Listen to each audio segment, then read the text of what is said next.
Good morning, children. Let's start the new chapter, the human reproduction chapter. It is very important chapter. In this chapter, you have to study about the male reproductive system, female reproductive system, gametogenesis, menstrual cycle, fertilization and implantation, pregnancy and embryonic development, parturition and lactation. In topics में आप procedure समझोगे कि कैसे organ का development होता है, कहाँ पे आपके गेमेटोजेनेसिस होती है, कहाँ पे फर्टिलाइजेशन, कहाँ पे एम्ब्रियो का डेवलपमेंट, ये सारी चीज़ें आप पढ़ेंगे। इसके साथ साथ ये चैप्टर आपका बोर्ड एग्जामिनेशन के बिहाफ पे भी बहुत ज़्यादा इंपॉर्टेंट है, बिकॉज बहुत सारे टॉपिक इसमें से कवर होते हैं। ये चैप्टर जितना ही आपको पढ़ने में इजी लगेगा उतनी ही जल्दी आप इसको भूल भी जाएंगे, बिकॉज इसमें बहुत सारे स्पेसिफिक टर्म्स हैं जिसके बारे में आपने अभी तक नहीं सुना है। So firstly I would like to say you that you have to study very thoroughly this chapter. Line to line study is very beneficial for this chapter. Okay, human beings जो होते हैं वो सेक्सुअली रिप्रोड्यूस करते हैं, मतलब male and female gamete should participate in the sexual production. और सबसे पहला प्रोसेस जो है इसमें वो गैमेटोजेनेसिस होता है, और गैमेटोजेनेसिस के पहले आपके सेक्सुअल ऑर्गन्स का डेवलपमेंट होना बहुत ज़्यादा इम्पॉर्टेंट है, जो कि आपकी प्यूबर्टी एज में होता है। तो इसके साथ साथ हम यहाँ पे स्टार्ट करेंगे ये नोट्स भी। तो मैंने आपको बताया ह्यूमन्स कैसे होते हैं, यूनिसेक्सुअल होते हैं, ठीक है, और ये सेक्सुअल डाइमॉर्फिज्म शो करते हैं, मतलब मेल जो होता है वो अलग देखने में होता है और फीमेल जो होती है वो देखने में अलग होती है। मतलब लड़कियों को आप देख के पहचान सकते हैं और लड़कों को भी आप देख के पहचान सकते हैं। उनके ऑर्गन्स जो है अलग डेवलप होते हैं जो कि रिप्रोडक्शन में पार्टिसिपेट करते हैं, ठीक है। अब फेजेस की बात करते हैं, कौन कौन सी फेजेस होती है। सबसे पहली फेज इसमें होती है, मतलब जो रिप्रोडक्शन के बिहाफ पे जरूरी है, वो है गैमेटोजेनेसिस। लड़कों में स्पर्मेटोजेनेसिस, लड़कियों में oogenesis. Transfer of male and female gamete, इसके बाद ये होगा। फिर क्या होगा, इसमें इंसेमिनेशन आता है जिसमें मेल सेक्स ऑर्गन जो फीमेल सेक्स ऑर्गन के अंदर एंटर करता है और जो आपका सीमेन होता है उसको बॉडी के अंदर डिस्चार्ज कर देता है।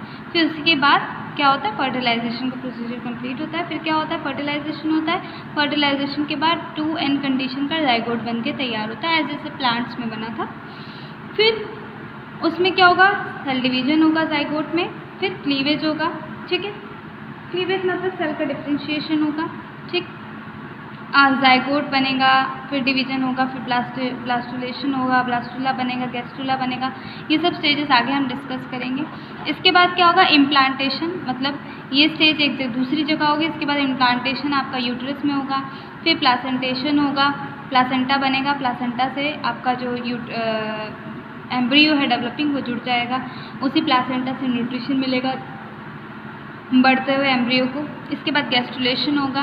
गैस्ट्रुलेशन के बाद आपका इसमें क्या होगा, गैस्ट्रुलेशन के अंदर आपके जो बेबी है या फिर कह सकते हो एम्ब्रियो है, फीटस है, उसकी बॉडी पे 3 लेयर्स डेवलप होती है, एक्टोडर्म, मेसोडर्म एंड एंडोडर्म। ये तीनों लेयर के बारे में मैंने आपको पिछली क्लास में 11th क्लास में बताया, तो मुझे यहाँ पे बताने की ज़रूरत नहीं है। इसके बाद आपका ऑर्गेनोजेनेसिस होगा, मतलब कि ये तीनों लेयर्स बन जाएगी। इन्हीं तीनों लेयर्स से आपका ऑर्गन्स का फॉर्मेशन होगा। इसके बाद आपका पार्चुरेशन होगा, expelling of embryo from the female body, मतलब बॉडी के बाहर बच्चे को रिलीज़ करने के प्रोसीजर को पार्चुरेशन बोलते हैं।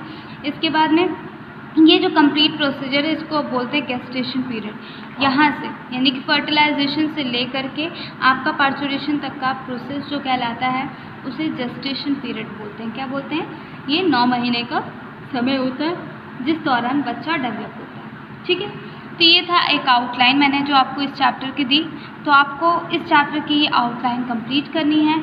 इसके साथ साथ जो आपका मेल रिप्रोडक्टिव ऑर्गन है, ठीक है, उसकी जो डायग्राम है उसको ड्रॉ करनी है, ठीक है।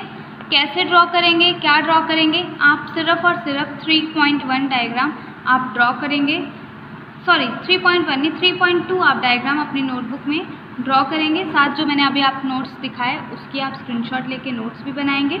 फिर इसके बाद कल हम जो है पढ़ेंगे मेल रिप्रोडक्टिव सिस्टम, जिसमें आपके प्राइमरी और सेकेंडरी सेक्स ऑर्गन्स के बारे में हम जानेंगे। मैं भी थोड़ा सा बता देती हूँ। प्राइमरी सेक्स ऑर्गन में आपकी पेयर ऑफ टेस्टीज आती हैं और सेकेंडरी सेक्स ऑर्गन में आपका एसेस ducts, glands and external genitalia आता है, ठीक है।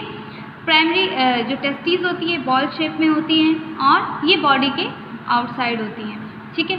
इसके बाद जो मेन टॉपिक्स हैं उसको हम कल डिस्कस करेंगे। इसकी कुछ आउटलाइन वाली जो नोट्स हैं वो खुद आप बनाएंगे, डायग्राम एक्सप्लेनेशन में आपको देती रहूँगी। Thank you and that's all for today.